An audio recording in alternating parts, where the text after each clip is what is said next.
that I'm really excited to have share with us tonight.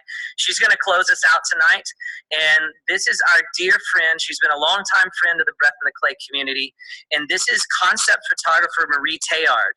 And Marie has been a guest speaker at the Breath in the Clay Creative Arts events, and she's also been a co-host on the Makers and Mystics podcast. And I've also interviewed her on Makers and Mystics. So let me call Marie Teilhard up here tonight, because I spoke with her earlier, and when she told me what she had to share tonight, I knew that I had to have her closed out communion for this evening, because it was just such an amazing word of encouragement. So I think she's coming up now, and we'll close out our time together with Marie Teilhard. There she is. Hi, can you see me? I can see you, and I can hear you loud and clear. Can you hear me? Oh, I can hear you. How's it going? It's going well. Isn't this been an absolutely amazing night? Oh, it has been so beautiful. I always say when we gather together, I feel like I'm in the creative inner court. So yeah, that's right. A special invitation, right? Front row seat. So that's right. I love it. And you know, the one thing I'm going to just put in a little plug is that this is so awesome. I'm just so surprised at how intimate this feels, and I feel like it's such a preview for June. So come out in June. I'm going to be there. So I'm looking forward to it. Hey, everybody, I see the little, text coming in. It's wonderful to see that. So. Yeah, amazing. Well, I'm loving that portrait photography I'm seeing on the wall back there behind you, too. That's some of your own work. Yeah, it is. I wonder if you can see anything on my end. The screen looks really, really tiny. So hopefully, you can get a little preview. But if not, I'm here. So that's right. Well, listen, I'm going to get out of your way, and I want you to share what you have on your heart tonight. And we're excited to hear from you. So share whatever you got. Got it. I hope that that is, that it's coming through clearly. Good evening, everyone. I am so happy and thrilled. It's just an honor, and it's just a humbling time to be here to share with all of you. So as you have probably gotten a little preview, just a few reflections I'd like to share on arts as intercession, or artists as intercessors. And I'd like to start out with a quote from Teilhard de Chardin. There is no secret that I'm biased towards his writings. And I think, Stephen, you and I did a podcast, or I hosted a podcast on him. So you can find out a little bit more about that. Yeah, and go back through the archives there. Yes. So I want to begin out with a quote. And Teilhard de Chardin, he says, "It is for the artist to carry out the task of taking possession of the world at that point at which it escapes from other men." I'm going to say that again. It is for the artist to carry out the task of taking possession of the world at that point at which it escapes from other men. So that is the context here for arts as intercession, artists as intercessors, that we're capturing the point of the world at which, others are not seeing, that they're missing, that there's something going on beyond, beneath, within what we see at the surface. So I wanted to start out by acknowledging the Imago Dei, that we are all created in the image of God. And what does that mean? I mean, very rarely do we ever hear of that being truly broken down. What is the image of God? And so for today, I'd like to offer that the image of God endows us with two things primarily. The first is moral nature. That means God's typeface. That is our being, or our isness, I like to call it, our moral nature. And then our moral agency, which means that we are God's vice regents. That is our doing, our responsibility, our governance in the earth.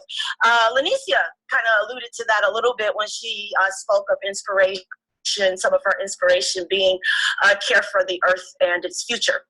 So again, image of God, moral nature and moral agency. And I want to focus in the context of intercession on the agency part. We as moral agents. As artists, we can be pastoral, we can be ambassadorial, visionary, as well as intercessional. And all of those are part of our moral agency. But the intercessional part, I'd like for us to commune and embrace that part of moral agency as it reflects the Imago Dei.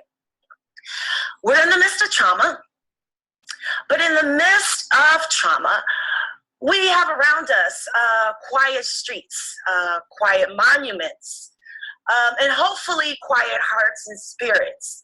The whole planet is and can be still before God right now in a way that the term that's been used a lot is unprecedented, in an unprecedented way. And, you know, with this current situation of COVID-19 all around the world, one of the things that's been really fascinating and I guess troubling to me in some ways, but then also I think it is important how a lot of public policy issues are coming to the forefront in terms of poverty, healthcare, economics, criminal justice, undocumented citizens, and overall individual and community well-being. So when we think of these things, again, in the context of Imago Dei, our moral agency and intercessorial role, what is intercession? What does it mean to be an artist who serves as an intercessor? I like to submit that the intercessor provides first comfort and joy. I've been listening to a lot of Christmas music during this self-isolation period. That's just been kind of my soothing relief. So comfort and joy is just one of those phrases that I'd like to hold on to year round. And that means to address and remedy what is happening within, around, and beyond our spheres of influence. So comfort and joy as number one of intercession. Number two is inspiration. We want to encourage others to the real, to the ideal, and to the best. So that inspiration part, I think that's something that just is an outpouring of who we are, but it is important to highlight that as a part of intercession. And then thirdly, I'd like to offer is enlargement. That as artists, we have an opportunity to enlarge worldviews. We have an opportunity to share perspectives on issues, and we have an opportunity to enlarge our personal and collective sense of moral and civic responsibility. And as artists, we're the ones that can do that because it's something about art, whether it's crafts or music or spoken word, language arts, literary arts, that it just bypasses the rational mind. I mean, it goes straight to the heart. So as artists, as intercessors, we can offer comfort and joy, inspiration, and then enlargement. I think overall, if I were to ask a question of all of you, as well as ask a question of myself, in the context of arts as intercession, I would ask, how will the pathos and ethos of our planet change?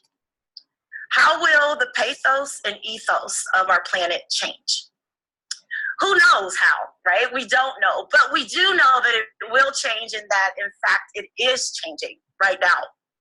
And what we should strive for in light of that change is revelation. To understand what God is doing in the hearts and the minds. Is he upsetting larger systems? Is he digging into infrastructures that, you know, COVID-19 affords us an opportunity to, you know, really dig a little bit deeper into what's going on, and not just in our community, or our state, in the U.S. This is a global, planetary wide opportunity, I think, for all of us to kind of dig in and dig deeper. So overall, artists as intercessors, we're uniquely equipped to advance the kingdom. We are uniquely equipped to advance the kingdom in a way that is not contrived, in a way that is not superficial. in a way that truly taps into, again, that pathos and that ethos, what it is, how it's changing, how we can grow, how we can influence, again, provide comfort and joy, inspiration, and enlargement. So I'd like to just end with another quote from Teilhard. You'll hear a lot from him whenever you talk to me. I'd like to end with this quote. When the world reveals itself to us, it draws us into itself.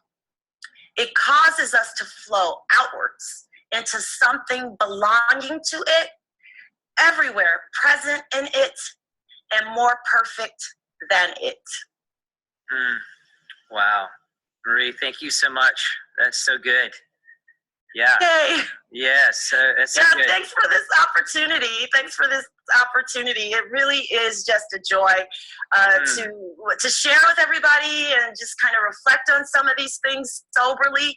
And too, I should not forget, when we are exercising our moral agency, I kind of lean a little bit more towards the intense, serious side. But I recognize though that, you know, a lot of folks that they do connect to things that are entertaining, as it were, or humorous or joyful. I mean, I've been laughing my butt off at some of these memes coming through, and, you know, little videos, you know, families and dad and daughter dances and everything like that.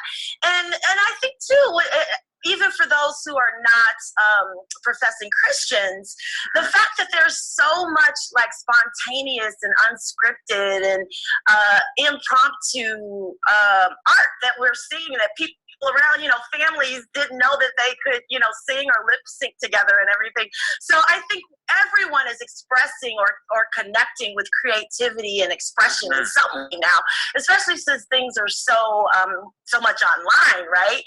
And so I believe that this is the opportunity to advance the Imago Dei, moral nature, moral agency, especially in the context of creativity. It's an opportunity to advance that as an apologetic.